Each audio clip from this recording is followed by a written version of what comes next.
Hello, everyone, and welcome back to DSP versus the Internet, the weekly Clips React show. Today is September 24, 2023, and this is now part 3 of 6. Hope you're enjoying the show. We're still in Ultra member submissions, but we're getting to the end. So let's continue on, and let's see how we continue. Ready? Here we go. What's next? Remember that game of D&D you started when you were 11? No, I never played D&D. Never stopped. My name is Robert Wardoff. I'm a history professor at the University of Western Ontario. I am a dungeon master for a campaign that has been going on for 40 years. What began in secret with a few friends has turned into a game that takes up much of Robert's life. And well, first of all, I have a couple questions about this. Number one, because as someone who's never played D&D before, how does a game of D&D officially end? Is there actual and official ending? Or can it literally, could any game of D&D just go on forever if you never wanted to end it? You know what I mean? Like, technically, it's just role-playing. So couldn't the universe continue on forever? Even if a character died, aren't there more characters to play, right? So I don't really know how that works because I never played D&D before. The other question I got is, how old is this guy? Because he says he's a professor or whatever. He looks like he's maybe, like, in his 40s. Maybe not. What is he, 50, 60? If that's the case, what was he? How young was he when he started the campaign? Right? Crazy.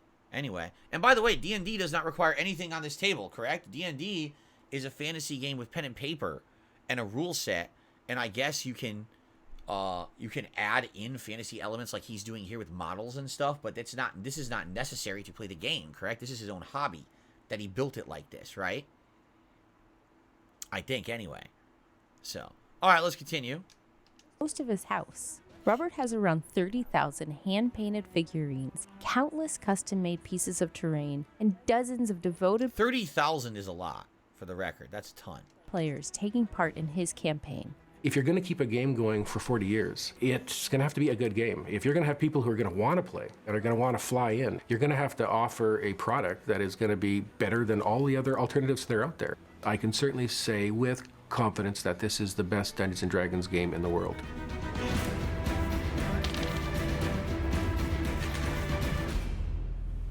So if I'm playing for 10 hours a week at 52 weeks in a year, that means if I'm doing that times 40, that would be 20,800 hours. How many minutes is that? So if I figured that out... What a stupid arbitrary question. How many minutes is that? Why don't you fucking figure it out on your own calculator on your phone, dickhead? Why are you asking me? What a stupid question. How many seconds is that? How many shits did you take during that? Minutes, that would end up being 1.24 million minutes, I think. As you crest the ridge, there seems to be quite a commotion. You estimate it could be as many as 24 or so goblins. You surprise them as much as they have surprised you. I need a surprise roll. That's really just the start. Almost every major decision in Robert's life is designed to keep the game going. When I was buying a house, the most important part for me was getting a gaming space that I could use. My entire basement is my gaming area. If he doesn't slow down, he's going to need a bigger house. I have a lot of figs. Are those all official D&D figurines? Like, are those licensed, or are these just things he's bought and painted and added to his own game world, but they're not licensed? I'm just curious how much money this guy must have sunk into, like, the D&D lore and everything over the years. 40 years of sinking it into that is pretty insane when you think about that, right? Got orcs, I've got elves, I've got dwarves, I've got all the basic things that you'd expect, but I also have very distinct and unique figs. I have vampires, I have undead, I have zombies, I have werewolves. Oh, dude, that was a liquor. That was a freaking liquor from Resident Evil, so definitely they're not licensed. Holders, Tiamat, the mother of all dragons, all the big demonic lords from the Demogorgon. The Demogorgon! We're deep. But also heroes. So all the great kings and queens of countries, the high-level wizards, all of these things. My goal is to have everything. But what's the point of having so many figurines if you don't have any amazing terrain to place them on? Robert has no shortage in that department either. I need to be able to adapt to wherever the party's going to go. That means that I need to have my green terrains. I need to have mountain terrain. I need to have all of my winter terrain. My arid desert. I was just talking about this a couple weeks ago, that I had an uncle, and one of his big hobbies was trains. And what he does with D&D, he would literally do with trains. He would build different terrains. There'd be like a fall terrain that'd be like this color right now you see on the screen, and it would have a train going around. But then he would have a winter terrain, which was snow and all of that. And then he would have a summer terrain where there was water stuff. Like, he would do all that. So I kind of get it. Like, especially if you're playing a game and you have these different campaigns in different climates and that could affect it, that definitely makes sense. Terrains, my water terrains. If they're going to go into a town, now I need a town. Okay, are they in a Roman town? Are they in an Anglo-Saxon town? Are they in an African town? Is it high medieval? Is it low medieval? So, are they in an African town? There's no Africa in D&D. I hate to tell this guy. I didn't even tell him that. There aren't actual like real like Earth continents don't exist in D&D. Someone should notify him. Now I'm trying to be able to put out a village or a town for every one of these historical settings. A Colosseum. Damn, that's crazy. He's got a giant Colosseum. I can't put figurines on the table unless they are painted up to a certain level. That means that someone's got to do a heck of a lot of painting. And so that ends up being me. If you found me on an average day working on the game, you'd probably see me in my painting room, and I'm going to be spending 2, 3, 4 hours painting figs. And do people take their figs home? No. Nobody is allowed to take their figurines home. Nobody is actually allowed to touch the figs on the table. So that's also something that would be different. A person who played Dungeons and Dragons would probably come to my table and they would immediately reach over to grab their fig. I'm probably going to growl at them and tell them, don't touch the figs, because I have to move everything. I'm sure my critics would say that there's a god complex going on about that. This here is the figurine of the Demon Lord Orcus. It's well known to Dungeons & Dragons, and in my campaign 100 years ago, which would be in actual time something like maybe 1989, the group banished this demon. So they thought that's fine. Only recently, last year actually, the demon's back. They don't know where he is, they're desperately trying to find him, and he's definitely up to no good. While fantasy role-playing and nerd culture are often celebrated... Oh my god. Like, here's the thing. I can get it. I get it. Especially, like, if it's something that is a fantasy world like that you can create. It's immersive and everything. And if there's these rule sets and playing this game means a lot to you, I get it. But, I mean, this has been 40 years of this guy's life. That's a lot of time to dedicate to one hobby. You know what I'm saying? Like, probably for me, the closest thing would have been, like, competitive Street Fighter.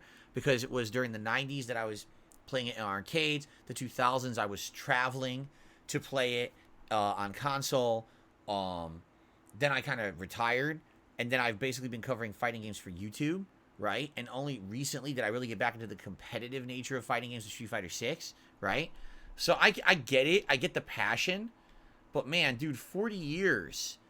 And can you imagine tens of thousands of figurines this guy has stored? And it's like, here's the other thing too. And here's one of the factors about it that I'm thinking about, right? For example, I mean, not that I would want to ever do this, but for whatever reason, if I ever decided I'm done with Street Fighter, I'm never playing it again, I can literally just not play it ever again. And it won't really affect anything. I have a life outside of that. I have a family. I have a job that I don't have to play Street Fighter to still do. This guy, he moved to a house for his basement to have that. He has tens of thousands of figures. For him to say, oh, I retire from D&D, essentially means I'm changing my entire life. Right? If you think about it. I'm just going to drop everything in my life that had any relation to D&D. So my whole life is different now. That's pretty crazy. I mean, for me, yeah, it would affect me in a way, but not to that. That's just crazy. You know what I'm saying? Man, that's dedication. I think we've seen enough. I think 4 minutes of that is enough. All right. Well, I think this is the final Ultra member submission, and then we get to the standard videos. Let's see. First of all, it's 31 seconds long. How to win the game. Last one of these we watched, I didn't understand. Let's see. Nice. I jumped a little too late. Whoops. Back throw. I want him in the corner. This game is winnable. Whee. He didn't do anything there. That's crazy. Wait for the jump. Oh, he burned himself out, dude. Perfect parry. That's it. Done. That's what you do. That's how you win the game. Yeah. How do you win the game? get a free jump because the guy wasn't paying any attention. Like, if the guy was paying attention, he would have anti-aired him 100%, and he didn't. And that's why he won the game. I mean, yeah, I mean, there you go. Hi. His name is Larry Lariat. You can't see it. He named his account Larry Lariat to play Zangief. That's pretty funny, actually. But no, like, seriously, that, you know, that's how you win the game. Yeah, get lucky. You're absolutely right. You got lucky. You jumped in, he didn't anti-air you, and that's how you won the game. Completely correct. You kept the pressure on him, and he made a mistake, and that's how Zangief wins. Yeah. It sucks because Zangief should be much better, and he's not. You know, you kind of got to get lucky in a lot of cases. All right. I think that is it for the Ultra submissions. All right. So allow me to now switch over to the standard submissions. So to do that, I have to... Oh, crap. Back out of here. Okay. Hold on a second. Do this. Close the player. Back out. Back in. Shuffle. Naughty. Pause. No. I wasn't pausing. Okay.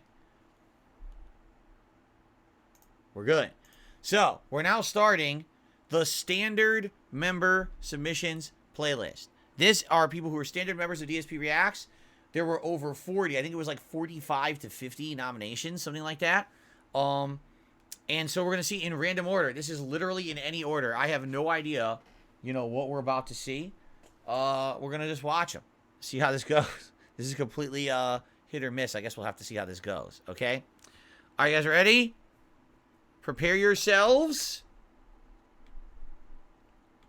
for randomness. Sorry.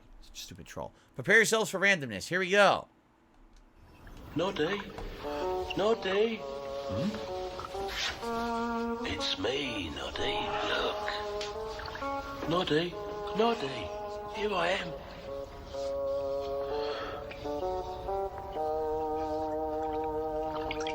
Hello, Noddy.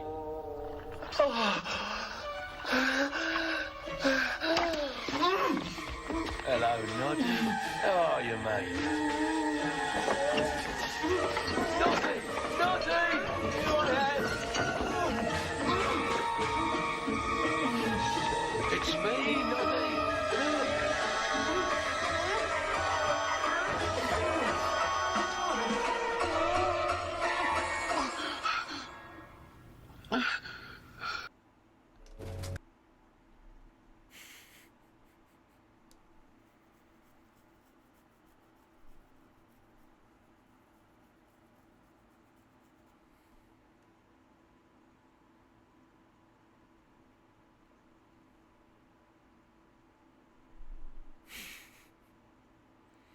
Sad fact is, I've seen worse. I've seen worse. I've seen movies with even more disgusting, nasty stuff than that in it. All right, I guess this is following up on the video that we had watched a few weeks ago. What voice actors really look like in real life. Now, keep in mind, in video games, more and more often, they are now doing mocap. The voice actors not only do the voices, but the actual mocap for the characters. So I wouldn't be surprised if the character in-game looks very similar to the voice actor. In addition, are you aware that there's a strike about to happen among voice actors saying that they're basically not being paid or treated as well as like Hollywood actors, and they deserve that? It's kind of interesting. So here we go. You seem like a calm and reasonable person. Looks pretty similar. I'd say only the nose structure looks slightly different, but outside of that, you know, the brow, the face, everything very similar. Has anyone ever worshipped you? Wow, that's perfect. Ever prayed to you? Yep, looks just like him. Can you even imagine that kind of love? No. Dr. Aaron Glassman in The Good Doctor, Mark Swar in Seven. Oh, in the movie Seven. Interesting. Okay. I never saw The Good Doctor. You don't care about anything beyond yourself, beyond the monster who kills without cause. Thirst, Doctor. Mina Sundwal. Oh, Through. Relax. Lost in You've got some Space pretty and small DC's shoes to Legends of fill. Tomorrow. Mom Oh, and I wouldn't know. We're here I never saw either of those. I never saw Even Lost when in Space you're from 2018, here. and I never saw Legends of Tomorrow. Elena Fisher in Uncharted I never 4. Oh, doubted that you she would played make the Elena in finest Uncharted 4. Audrey these Barker in grounds Haven. have I've ever never seen seen. Haven. Nary a lost step for the world's smartest man. Darth Maul and General Hux in the Lego Star Wars Holiday Special, and Fuse in Apex Legends. Well, I don't even know who Fuse is. So there you go. Even without feet, if you'll forgive the levity. I was always fond of our talks, you know? So, what? Whoa, that looks nothing like him at all. Heimdall. Look at that. They completely redesigned the character to not look like him, actually, I would say. Randy and Dear John and Rex and Speed Race. I didn't see either of those. Part of the enormous wall made you think, oh, looks nothing like visitors him, really. must be. I'd say just the eyebrows. That's about it. See the ridge of the eyebrows? But the whole facial structure was redesigned. My father. Now that put looks his exactly fingers like her. into these. Delilah Fulton in The Equalizer, Doc McStuffins, and Doc Mc... What the fuck is Doc McStuffins? That's the stupidest name ever. Doc McStuffins? Whatever it is could have been named better. I don't even care if it's a kid's show. Doc McStuffins. And before he died, he passed them It's on. obviously that's a one-to-one mocap right there. Should I bring him a crown then? Oh, one of the He Norns? still slays Alright. gods, but now he's sad never about don't it. recognize her from anything. Could you call These are him just the the three destroyer Norns, of fate? right? There must be a way to Lego prevent Star Wars destiny. again. When my Leia in son American was Horror first Story. There's shot too many up. seasons. I don't know who Leia is. The skies burn. The curtains Talia al Ghul fall. in Gotham Knights. All right, that's one I Exhumed recognize. on me. Gwen in Days of Our Lives. I never watched that soap opera. Searcher, Ray Donovan, and Westworld. You see those. You get Ragnarok. There was an old man. Everyone knows Christopher Judge at this point. wood. I didn't know he was in Stargate. I actually had no idea that he was in Stargate. Interesting. For his village. But he's been Kratos for a while now, right? Every evening he bore the logs on his back and delivered them to his people. But the logs were heavy, and he grew weaker as time went. Sure giving him a lot of time here. And one day, he threw down the logs as he could no longer bear their weight. Okay, we get it. We know. And he called Kratos, for we death to come to played him. the game. He's still going. And when death arrived, He's still going. Why'd they give him so much time? You're a good boy. Whoa. So the brave face boy. is the same. The facial structure and the eyes are the same. Fast Atreus. and strong. Stevie in mid-90s and Herbie Corgan in the house with the But you clock can in rest his wall. No idea what any of that is. Okay? Maybe that's one of the reasons I'll be why okay. the game is so good is because the voice acting and mocap is great, but I don't recognize anyone. It's not like no one looks out of place like they're from something else you know, right? You can let go now. It's You have goodbye to to the let go. wolf. Unlikely. Odin's got no presence to speak of in the Alfred primordial and Batman the Long Halloween. Well, I've seen that, but that was an animation. Celebrimo in Middle-earth Shadow of War. Oh, another fighting game, excuse me. Another video game. Well, that actually does not look like him at all, actually. You see that? But the bleeding out? Not really. Sounds like a mine, aye. Svartalfheim, that's a good bet. Their mines did belch black smoke, and Odin's had his thumb on the dwarves for a very long time. I suppose what's done is Brock! done. But you'll be putting your foot down from now on. Detective Vincent Skarsgård in Future Man. Matthias in Tomb Raider 2013. That was the reboot trilogy, right? Huh. You know Well, that's what's another good. one. He looks completely All right, different. let's Great gear voice you acting. Fuckers up before you go off gallivanting. You're not gonna wipe your feet, are you? And Sindri, Congressman Murray in Parks and Recreation. Never seen that. Roy Earl in L.A. Noire. Interesting. He was a character in L.A. Noire. Okay then, your bedrooms are there, the kitchen is just over there. Anybody need a snack? Kratos? Snack? Durling. Here to collect on something, pal. Hook-handed man in a Think, series of unfortunate events. Oh! I did see some of that. I never saw the whole show, but I saw some of that back when I had Netflix. So it was him. I didn't even know that. Andrew Malik in Suits. I've never seen Suits. riding a severed head. We're not gonna around watch this whole thing. We're about halfway in. We'll watch like another minute and then we'll move on. Your whip is gonna scare me into somehow approving estrogen secretion proposal, eh? Yeah, that's a good There's still a mocap. part of me Freya. that is Surprisingly, would you say that's close? That's close. They changed a few things. The nose is definitely different. And the eyes are definitely different. But they kept like the eye and eyebrow structure. But they did change a few features. Mother of Parker Crane and Insidious Chapter 2, I don't remember that, and I saw that movie. And I've never seen True Jackson Angry. VP. So, It'll always be. yeah, they changed a few things. It'll always be angry.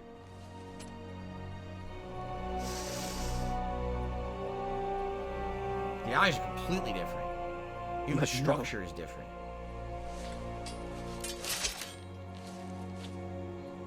What are we waiting for? She's not even talking. The one who needs to die. On to the next, please. All right, I've lost my patience. Let's go to the next video. Seriously, I lost my patience. Let's go to the next video. Here we go. What the hell is this? Misha Lotito is both a gourmet and an exceptional record breaker. You shouldn't be surprised if you see him ignore ham and chicken while he's out doing his weekly shopping with his wife, because the food that he's keen on is normally found in the DIY department. What? But this is a man who, when he eats in a restaurant, carefully prepares his own selection of top-quality products. The sharper, the more breakable or piercing the ingredients, the better the meal will be. Oh no, he's one of these Naturally, people. not every restaurant can cater for a man that the whole world has nicknamed Mr. Eats All. So at Chez Jackie, it's a mixed salad for Marcel, while Mr. Eats All is already greedily eyeing his favorite starter, one that he prepares so well.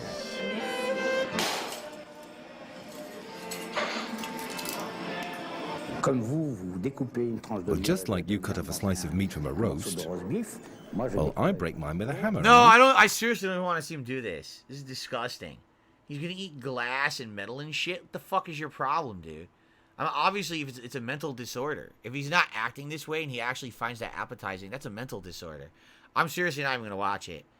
I'm gonna move forward. I can't see. I don't want to put that in his mouth. That's fucking nasty. It's for friends. On weather changes, but one particular bait. Ouch! That'll hurt. In towing your boat, here is a safety chain tip. What happened? Oh man.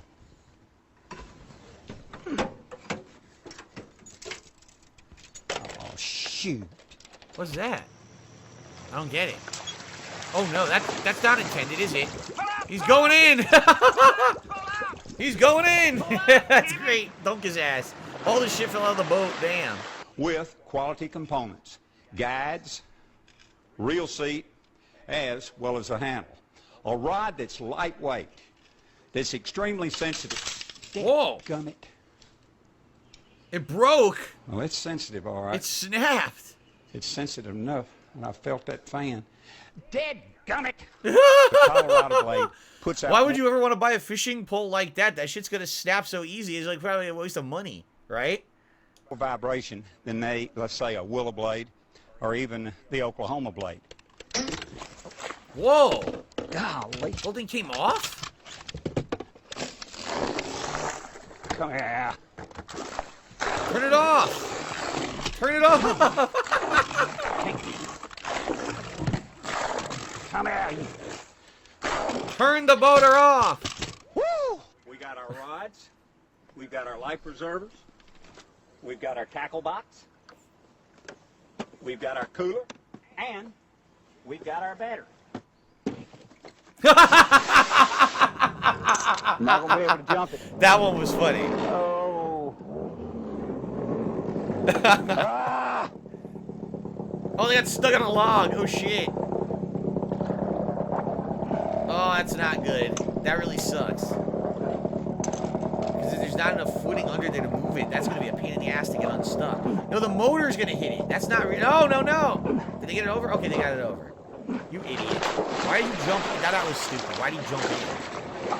Oh, man. Oh, man. Oh, man. Oh, good gosh. I make my living outside, and I'm exposed to the harmful UV rays. That's why I use a quality sun cream like Blue Lizard. Blue Lizard gives you maximum... What the hell? What the Is a dog? Dog came out of nowhere. Uh-oh. Look out. Don't upset the locals. Here he comes.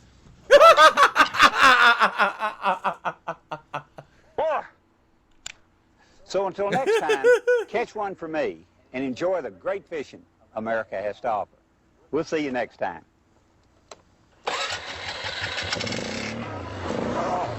Whoa, Nelly! That was pretty good. I never seen this guy. Best Bill Dance Bloopers. I guess he really is like a... Back in the day, he had like an outdoor show or something. It's funny. All right. Ladies and gentlemen, thank you for watching DSP versus the Internet. We're now halfway through this week's show. I hope you're enjoying. We still got much more to come. About another 90 minutes of member-submitted clips to watch. But in the meantime, thanks for watching. I really said, whoa, Nelly in the chat. Whoa, Nelly. All right. I'll see you all in part 4. Oh, my goodness.